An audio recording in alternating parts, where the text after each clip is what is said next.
ओम नमो भगवते वासुदेवाय नमः। कर्पूरे गौरं करुणावतारं संसारसारं भुजगेन्द्रहारं सदा वसन्तं हृदयारविन्दे भवं भवानी सहितं नमामि। भवं भवानी सहितं नमामि। ओम गणेशाय नमः। नमस्कार भक्तजनों, आप सभी को आपके इस अपने YouTube चैनल शिव शक्ति पर हार्दिक स्वागत है। आज हम इस वीडियो में सुनेंगे श्रावण मास में अधिक मास के सोमवार व्रत की कथा। साथ ही हम जानेंगे इस व्रत की पूजा की विधि और महत्व क्या है। भक्तजनों, आप लोगों से अनुरोध है, कृपया कर इस कथा को पूरे भक्ति भाव और पूरे ध्यान से भगवान शंकर के चरणों में ध्यान रख के इसको सुने, ताकि इस व्रत कथा के श्रवण से मिलने वाले पूर्ण फल की आपको प्राप्ति हो और भगवान शिव की कृपा से आपके जीवन के जन्मों जन्मों के सारे पाप खत्म हो जाए और मनोवांछित कामना की पूर्ति हो।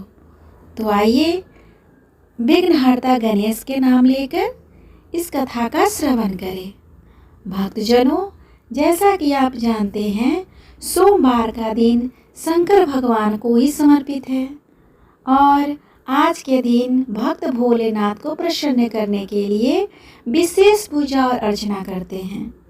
कुछ लोग आज के दिन व्रत भी रखते हैं ताकि शिव की विशेष कृपा प्राप्त की जा सके। भक्तजनों, बाबा भोलेनाथ के आशीर्वाद के लिए आप भी इस व्रत को कर सकते हैं और शिव व्रत कथा को पढ़कर या सुनकर इस उपवास का पूरा फल की प्राप्ति कर सकते हैं।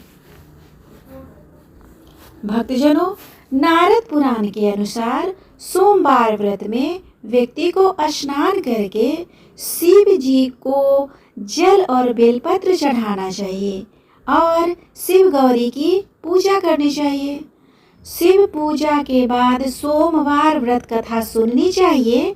इसके बाद केवल एक समय ही भोजन करना चाहिए। साधारण रूप से सोमवार व्रत के दिन तीसरे तक ही होता है, मतलब शाम तक रखा जाता है। सोमवार व्रत 3 प्रकार का होता है: प्रति सोमवार व्रत, सौम्य प्रदोष व्रत और 16 सोमवार का व्रत।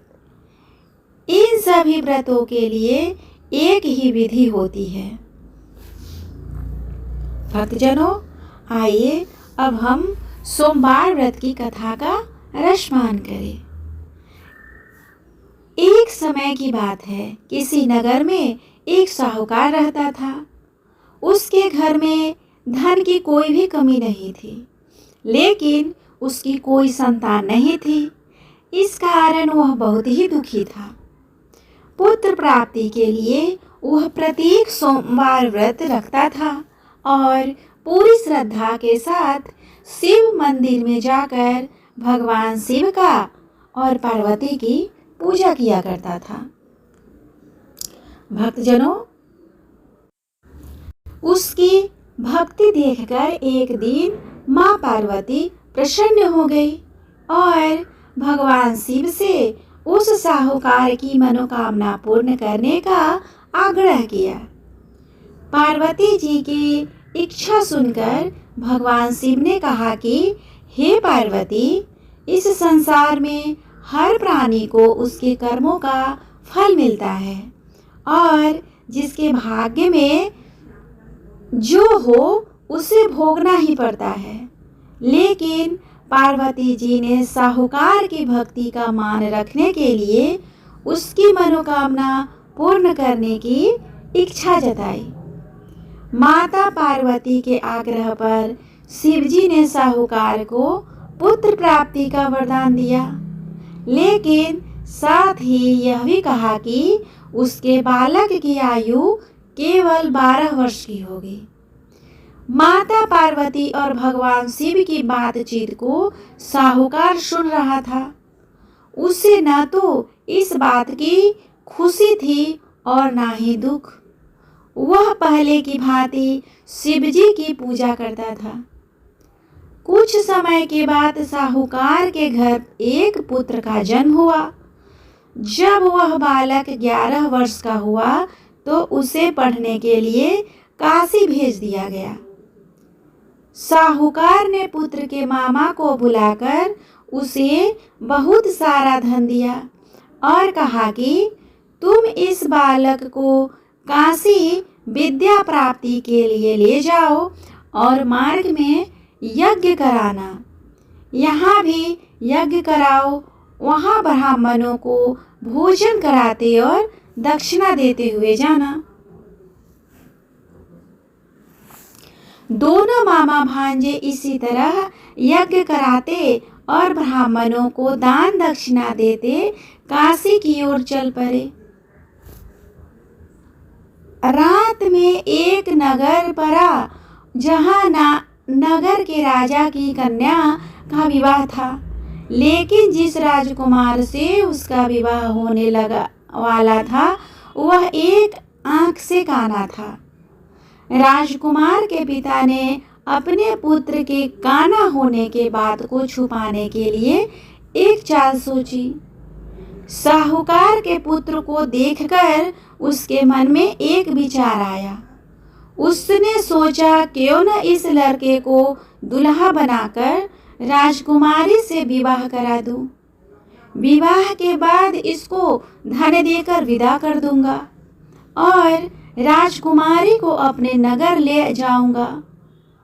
लड़के को दूल्हे के वस्त्र पहनाकर राजकुमारी से विवाह कर दिया गया, लेकिन साहूकार का पुत्र ईमानदार था। उसे यह बात न्याय संगत नहीं लगी। उसने अवसर पाकर राजकुमारी की चुन्नी के पल्ले पर लिखा कि तुम्हारा विवाह तो मेरे साथ हुआ था, लेकिन जिस राजकुमार के संग तुम्हें भेजा जाएगा वह एक आंख से काना है और मैं तो काशी जी पढ़ने जा रहा हूँ। जब राजकुमारी ने चुन्नी पर लिखी बातें पढ़ी तो उसने अपने माता पिता को यह बात बताई। राजा ने अपनी पुत्री को विदा नहीं किया, जिससे बारात वापस चली गई। दूसरी ओर साहूकार का लड़का और उसका मामा काशी पहुँचे और वहाँ जाकर उन्होंने यज्ञ किया। जिस दिन लड़के की आयु 12 साल की हुई उसी दिन यज्ञ रखा गया। लड़के ने अपने मामा से कहा कि मेरी तबीयत कुछ ठीक नहीं है। मामा ने कहा कि तुम अंदर जाकर सो जाओ। शिवजी के वरदान अनुसार कुछ ही देर में उस बालक के प्राण निकल गए। मृत भांजे को देख उसके मामा ने विलाप शुरू किया। संयोगवश उसी समय शिवजी और माता पार्वती उधर से जा रहे थे। पार्वती ने भगवान से कहा, स्वामी, मुझे इसके रोने के स्वर सहन नहीं हो रहा है। आप इस व्यक्ति के कष्ट को अवश्य दूर करें। और शिवजी मृत बालक के समीप गए तो वह बोले कि यह उसी साहूकार का पुत्र है जिसे मैंने 12 वर्ष की आयु का वरदान दिया है। अब इसकी आयु पूरी हो चुकी है।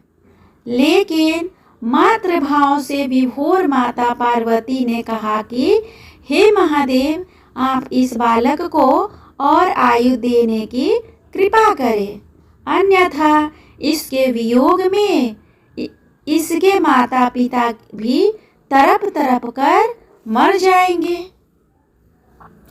माता पार्वती के आग्रह पर भगवान शिव ने उसे लड़के को जीवित होने का वरदान दिया। शिव जी की कृपा से वह लड़का जीवित हो गया। शिक्षा प्राप्त करके लड़का मामा के साथ अपने नगर की ओर चल दिया। दोनों चलते हुए उसी नगर में पहुंचे जहां उसका विवाह हुआ था।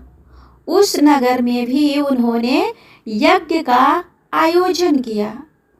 उस लड़के के ससुर ने उसे पहचान लिया और महल में ले जाकर उसकी खातिरदारी की और अपनी पुत्री का विदा किया। इधर साहूकार और उसकी पत्नी भूखे प्यासे रहकर बेटे की प्रतीक्षा कर रहे थे। उन्होंने प्रण कर रखा था कि यदि उन्होंने अपने बेटे के मृत्यु का समाचार मिला तो वह भी प्राण दे देंगे, परंतु अपने बेटे के जीवित होने का समाचार पाकर वह बेहद प्रसन्न हुआ। उसी रात भगवान शिव ने व्यापारी के स्वप्न में आकर कहा, हे सृष्टि, मैंने तेरे सोमवार के व्रत करने और व्रत कथा सुनने से प्रसन्न होकर तेरे पुत्र को लंबी आयु प्रदान की है। इसी प्रकार जो कोई सोमवार व्रत करता है तथा कथा को सुनता है और पढ़ता है, उसके सभी दुख दूर होते हैं और समस्त मनोकामनाएं पूर्ण होती है। इस तरह भगवान शिव के सोमवार व्रत की कथा पूर्ण हुआ। भक्तजनों, ये व्रत कथा आपको कैसा लगा प्लीज कमेंट करके बताएं, और अगर अच्छा लगा हो तो मेरे वीडियो को लाइक और शेयर करें। साथ ही मेरे चैनल को भी सब्सक्राइब कर ले और बेल आइकन को भी दबा ले, ताकि जब भी मैं इस तरह का वीडियो अपलोड करूं उसका नोटिफिकेशन सबसे पहले आपको मिले। भक्तजनों, यदि आप सावन मास के इस विशेष शुभ अवसर पर शिव महापुराण का कथा सुनना चाहे तो उसका हर दिन वीडियो मेरे चैनल पे अपलोड होता है, उसको आप सुन सकते हैं। साथ ही इस सावन मास में होने वाले अधिक मास, जिसे मल मास और पुरुषोत्तम मास भी कहते हैं, इस मास का महात्म कथा सुनाया जाता है। यदि आप चाहे तो उसे भी सुन सकते हैं। तब तक के लिए भगवान शिव आप सभी पे अपनी कृपा बनाए रखे। ओम नमः शिवाय, ओम नमः शिवाय, श्री शिवाय नमस्तुभ्यम।